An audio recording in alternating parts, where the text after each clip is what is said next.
great detail in some cases. Really cool stuff. Carbon dating. Carbon dating, okay? I have to ask you a question. Okay, you're talking just carbon dating, you're talking radioactive methods in general? Because there's two different questions here, okay?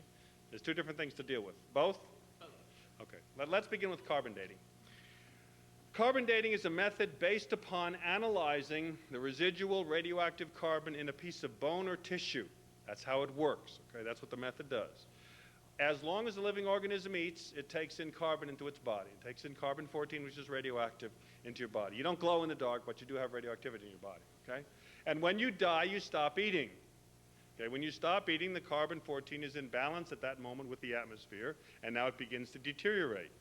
So if you measure how much is in the Earth's atmosphere, or assume that, measure how much is left in the bone or tissue, you can make an estimate of how old that thing is since it died. That's how the method works, okay? Now, the first thing I've told you about the method is it requires bone or tissue. Well, that excludes all fossils, ladies and gentlemen, because fossils are stone pictures of bone and tissue, not real bone and tissue. So fossils are not dated by carbon-14. That's the first thing. The second thing is carbon-14 disappears completely after something has been dead a maximum of 50,000 years. So carbon-14 never gives ages of millions of years on anything. Even in ice. Doesn't matter. The stuff is gone, okay? The radioactivity is not affected by temperature, okay? Radioactivity continues, it doesn't really affected by temperature. It's affected by other impacts like electromagnetic fields, but not temperature. Okay, so that's the second problem. The third problem is this. As a creationist, I would say the Earth's environment before the flood was so different that anything that was captured in the flood and buried that you measure has a fallacious date, because the flood's atmosphere was so much more pressured that it would give a very false date. So the mammoth they dig up and they dated 50,000 years by radiocarbon has got a bad date because it's a pre-flood animal. Okay? But you could really date, if you wanted to date something with radiocarbon and be effective, if you had a piece of wood, let's say, that you thought was a 13th century weapon, you could date it and probably find that if the wood really died or was cut in the 13th century. Radiocarbon would work very well for that. So radiocarbon, for that reason, doesn't help evolution. Okay? Those three factors. Now, radioactive methods in general is another question. Okay? There's radioactive methods that use, there's a whole series of them. Potassium, argon, strontium, there's all kinds, a whole series of methods, right? And what they are is they're based upon the radioactive decay of a particular isotope, okay? A particular kind of atom, and the atoms that are radioactive decay over time. And as they do, we think it's a constant process, don't know that, but it's a reasonably good guess it's a constant process.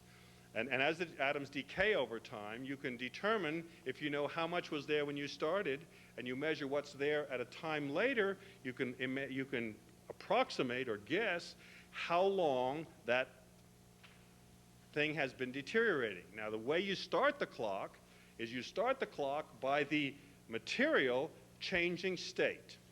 In other words, the radioisotope has to go from a liquid to a solid. Magma, basalt, volcanic, all kinds of volcanic materials that have changed state. Okay, as they've cooled, when they've gone from liquid to solid state, the clock starts. And then the clock is running now till you measure it, okay? Here's the problem.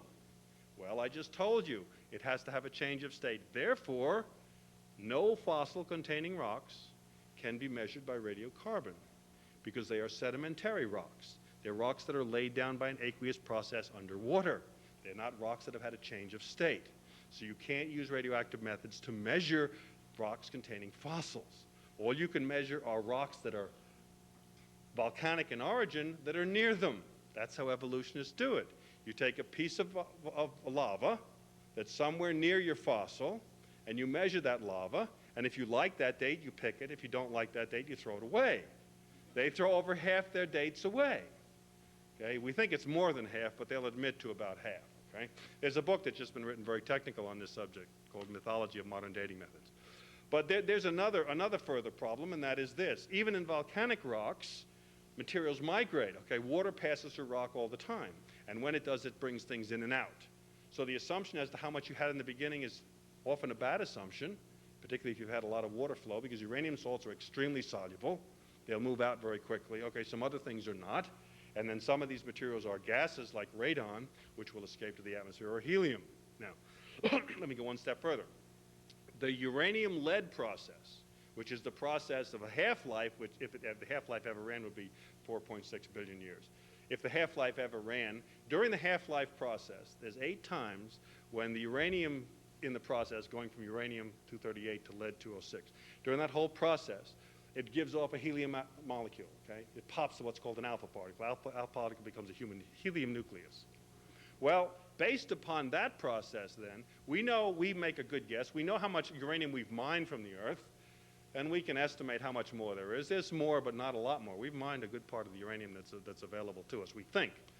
So we know how much uranium we have, and we assume an age of the Earth of 4.6 billion years. We can calculate how much helium we should find in the atmosphere. Helium doesn't escape generally. It will escape very slightly, but the escape velocity of helium is almost beyond what would normally happen. So the atmosphere won't lose much helium. So we look in the Earth's atmosphere and says, well, how much helium should we have if the Earth is billions of years old? Here's the problem. There's not enough helium. The maximum age of the Earth on the helium clock is 2 million years. And that's a far cry from 4.6 billion years, okay? If you take the whole helium process and say all the helium has come from radiological decays, the maximum age of the Earth is 100,000 years. See, the clocks don't work. Second example. Grand Canyon. On the basement of Grand Canyon is a lava flow. On the top of Grand Canyon, overflowing the rim and flowing down is a lava flow. Steve Austin at the Institute for Ocean Research took samples, 4 samples of that, and sent it to a laboratory. First thing the laboratory said is, what did you expect? Why'd they ask that question? You know why they asked that question? Because they wanted something to shoot at. Because when Donald Johanson dated Lucy, he had to go to 3 laboratories before he got the answer he wanted. The first 2 didn't give him the right answer. So finally he went to the third one and said, I want 2.5 million years. They said, we'll work on it. We'll work on it. Well, oh, yeah, we got 2.5 million years. Sure. That's not science, ladies and gentlemen. That's games in a laboratory. That's playing games.